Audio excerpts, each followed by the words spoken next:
guys, Hailey Lain, aka Key Black here, and welcome back to another episode of Off the Cuff. On the last episode, I talked about chapters 2 through 12, basically kind of summarizing and setting up the stage for the rest of the Yu-Gi-Oh manga, and today I want to pick up from there on chapter 13 and chapter 14, a two-parter called The Man from Egypt. Aside from Kaiba, this is actually the first time we've seen a multi-chapter arc in this manga so far, and while I wasn't really paying attention to the Egyptian stuff when I first read it, on a second read, I'm realizing, wow, this is the first time they have mentioned Egypt since the first chapter. You gotta remember, the only reason I was interested in Yu-Gi-Oh in the first place was because I liked the Dark Alter Self. It had almost nothing to do with the actual story, but I was really enjoying the horror elements that we got in the manga because I had never really read anything like this before. Chapter 13 opens up with Yugi and his friends seeing that there is a local museum hosting an Egyptian exhibit, and Anzu points out, that's where your puzzle came from, isn't it? And Yugi just kind of goes, yeah, I'm just not gonna mention to my friends that I occasionally lose my memory since I've solved the puzzle. Reading back, I think this is actually one of the first hints that we get that Yugi realizes something is a little bit wrong with him since he's solved the puzzle. And so it's kind of fun. That's like on the top of my brain as I'm rereading this, like, oh yeah, that's gonna be the topic to discuss this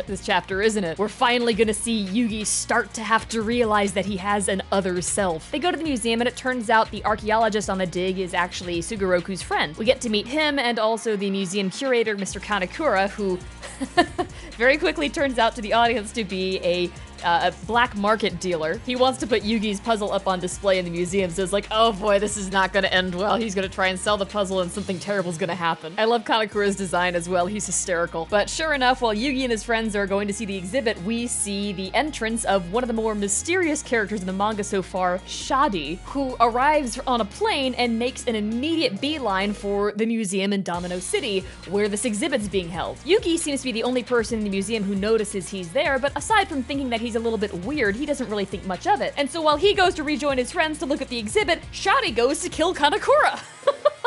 It's like, whoa, that was pretty abrupt. Okay, turns out Shadi is here to take revenge and exact justice on the people who desecrated the tomb of the pharaoh, whose, mummy and all of his belongings are on display at this museum. Shadi does so using 2 Millennium items. Having seen the English dub of the anime first, I was like, oh yeah, the Millennium Key, the Millennium Scales, I remember him having those.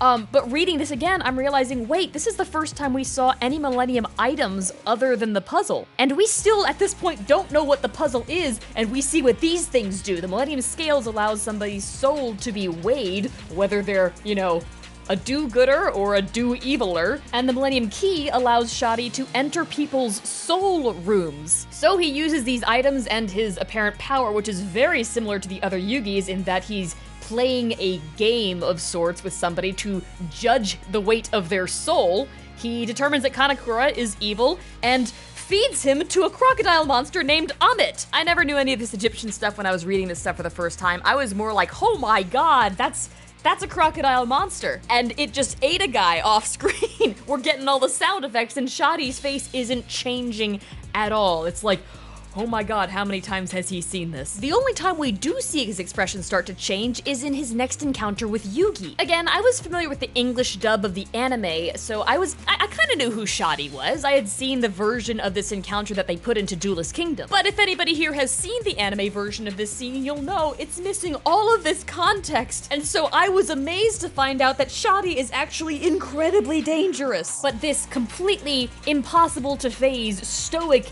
terrifying Egyptian man is then shocked to find out that not only does Yugi, this little Japanese boy, claim to have solved the Millennium Puzzle, which has remained unsolved for 3,000 years, thanks to that little bit of insight there, Shadi, he also has 2 rooms of the soul. The paneling here is just brilliant. As soon as Shadi hears that Yugi's the one who solved the puzzle, the paneling abruptly changes to a bunch of fully horizontal page-spanning panels. It simultaneously slows down and intensifies the pacing of the storytelling. It's like you're reading a thrumming heartbeat that's getting louder. And after the sequence of heartbeats here, you get this panel that takes up half of an entire page displaying there are 2 doors to 2 different rooms in Yugi's soul. And Shadi, who hasn't reacted to anything so far, is speechless. And so as a first-time reader looking at this, I'm going like, I don't really understand why that's so important, but Shadi seems to think it is, and I believe him, and I cannot wait to find out why, and I'm also super hyped because I know what's coming. Sure enough, Shadi takes a peek inside one room. It's the innocent one. It's like, okay, yeah, that's face up Yugi, and then he turns to the other door. And I love this sequence. Imagine you're in a dark hallway, you don't really know where you are. There's a really creepy, ominous looking door. The door opens on its own into an equally dark or darker room, and there's somebody in there, and he invites you in. And so we have Shadi's first encounter with our horror villain of a main character, the other Yugi. The one chapter ends there, the next chapter picks up right on that spot, and the pacing is still incredibly intense. You have these beautifully laid out shots where it's very simple. It's just this very pitch black room. The light is streaming in. It's casting shadows from Shadi, shedding light on the other Yugi and casting a long shadow from him as well. Shadi's making commentary about the fact that it feels like he's standing in the crypt of an ancient Egyptian pharaoh, and he would know. And as Shadi and the other Yugi kind of have their first, battle of wits, you can cut the tension with a knife. It's beautiful. Like, Shadi's off balance, but he recovers, and when the other Yugi challenges him to a game, Shadi accepts immediately. So now we've got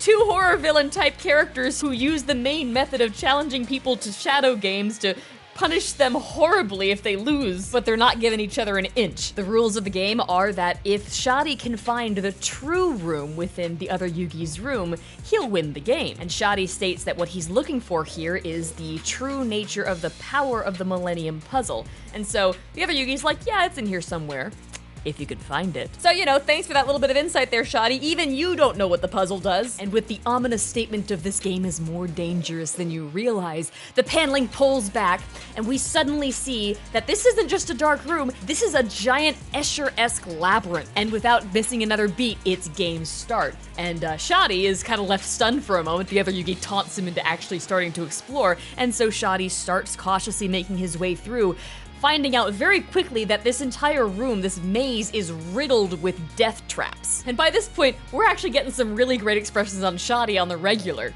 I would be pretty stunned too if a giant weight nearly crushed me as soon as I opened a door. When he finally thinks he's found the true room, he sees the other Yugi in there. He cautiously takes a step in, and the floor crumbles out beneath him. The other Yugi taunts him for a moment, stands up at the edge of the pit where Shadi's desperately clinging on for dear life. I love the angles and the expressions in this. Oh my god. Shadi's hanging by a single hand at the edge of this pit, and then the other Yugi offers him a hand, and he actually rescues him. I love reading through this sequence. There's like this genuine sick, twisted feeling in my stomach that I get when I read through this. Takahashi does a phenomenal job making this feel like a really high stakes game. It's like in a manga where we've been talking about people literally being set on fire and, being blown up because they lost a game of ice hockey. Even though this one's kind of more abstract than that, you don't really understand the full stakes of what's going on because of it. The acting in these characters and the way that they're drawn and the way that the panels are laid out and the angles he's chosen to lay out the action are just absolutely amazing. Once again, it's that hyper-organic, hyper-evocative art style that Takahashi's